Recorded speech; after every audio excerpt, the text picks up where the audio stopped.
নমস্কার, আমার রান্নাবাটি চ্যানেলে সবাইকে স্বাগত জানাই। আজকে আমার রেসিপি নিরামিষ পনিরের তরকারি।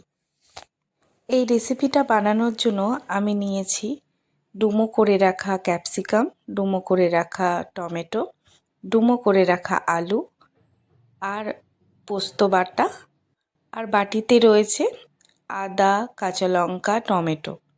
এই আদা, কাঁচা লঙ্কা, টমেটোটাকে আমি আরও কয়েকটা কাজু অ্যাড করে পেস্ট করে নেব। আমি এখানে 200 গ্রাম মতন পনির নিয়েছি। আচ্ছা, যদি আপনারা টমেটো বা ক্যাপসিকামের পরিমাণ বাড়াতে চান তাহলে কিন্তু বাড়াতে পারেন, আর এটা কিন্তু আলু ছাড়াও ভালো লাগবে খেতে। আমি একটু আলু অ্যাড করেছি। পনিরগুলোকে একটু বড় সাইজের রেখে ঠিক এরমভাবে আমি কিন্তু কেটে নিচ্ছি। সাইজগুলো ঠিক এরকম হবে, তাহলে কিন্তু ভালো লাগে একটু। এবার আমি কেটে রাখা পনিরগুলোতে হলুদ গুঁড়ো, কাশ্মীরি লঙ্কা গুঁড়ো আর নুন দিয়ে ভালো করে মেখে নেব।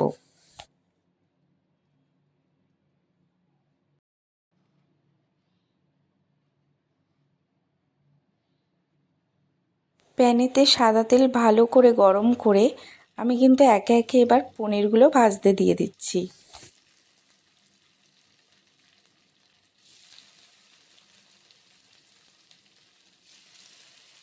আমার একটু অসাবধানতার জন্য পনিরগুলো একটু বেশি ভাজা হয়ে গিয়েছে। আপনারা কিন্তু ওর থেকে একটু হালকা ভাজার চেষ্টা করবেন পনিরগুলোকে। একটা দিক বেশি ভাজা হয়ে গেছে, পরের দিকটা কিন্তু আমি আর বেশি করে ভাজিনি, খুবই হালকা ভেজে তুলে নিয়েছি।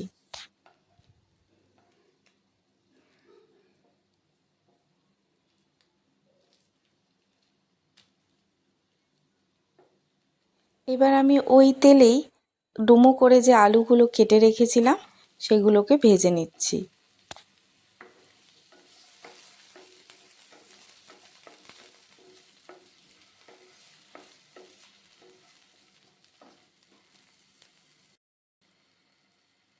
একটু নুন হলুদও দিয়ে দিচ্ছি ভাজার জন্য।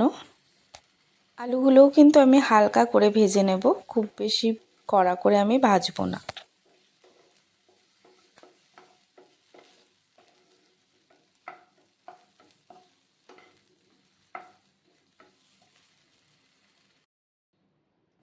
এবার আমি একে একে ওই টমেটো আর ক্যাপসিকামগুলো ভেজে নেব একদম হাই ফ্লেমে।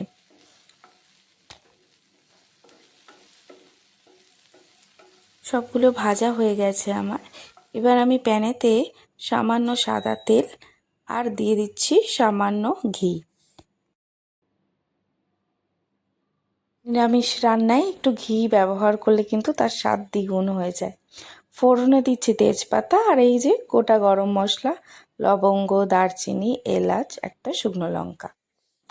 ফোড়ন থেকে একটা ভালো গন্ধ আসলে ঠিক সেই সময় আমি দিয়ে দিচ্ছি পেস্টটা, যেটা ওই আদা, কাঁচা লঙ্কা, টমেটো আর কাজু বাদাম দিয়ে করেছিলাম। এবার এই মশলাটাকে আমি ভালো করে কষিয়ে নেব।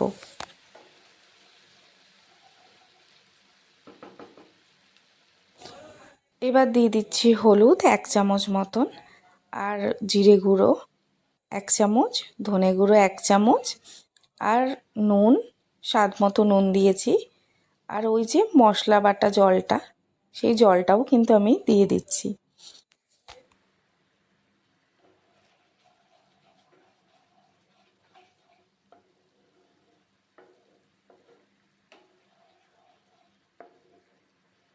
একটুখানি নাড়িয়ে কিন্তু আমি পোস্ত বাটাটা দিয়ে দিচ্ছি 1 চামচ মতন।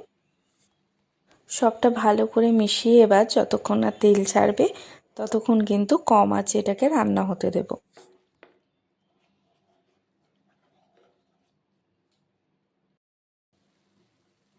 দেখুন মশলাটা থেকে অল্প অল্প তেল ছাড়তে শুরু করেছে।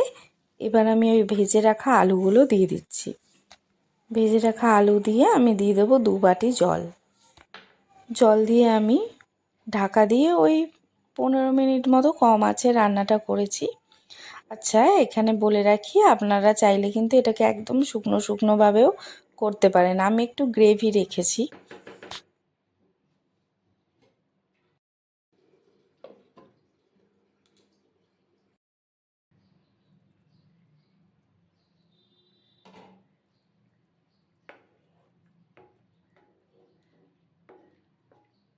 আলুটা আমার সেদ্ধ হয়ে এসছে।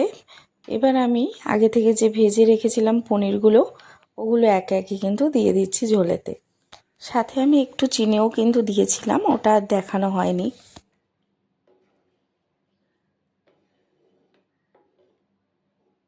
আলু আর পনিরটা একবার ফুটিয়ে নেব।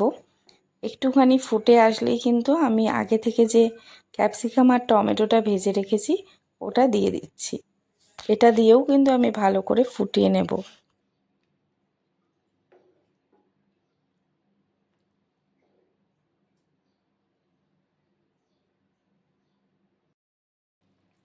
দেখুন ঝোলটা আমার টকবক করে ফুটছে।